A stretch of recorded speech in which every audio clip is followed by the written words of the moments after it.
Mula po dito sa distrito ng Kamanaba, sa pangunguna po ng mga ministro at mga manggagawa. Kasama po ng aming sambahayan at lahat ng mga may tungkulin.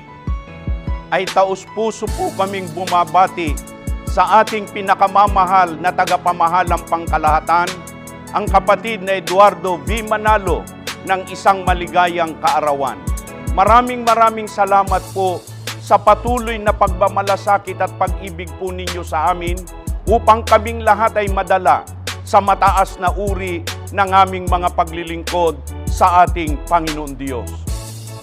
Happy birthday po! Mahal na mahal po namin kayo!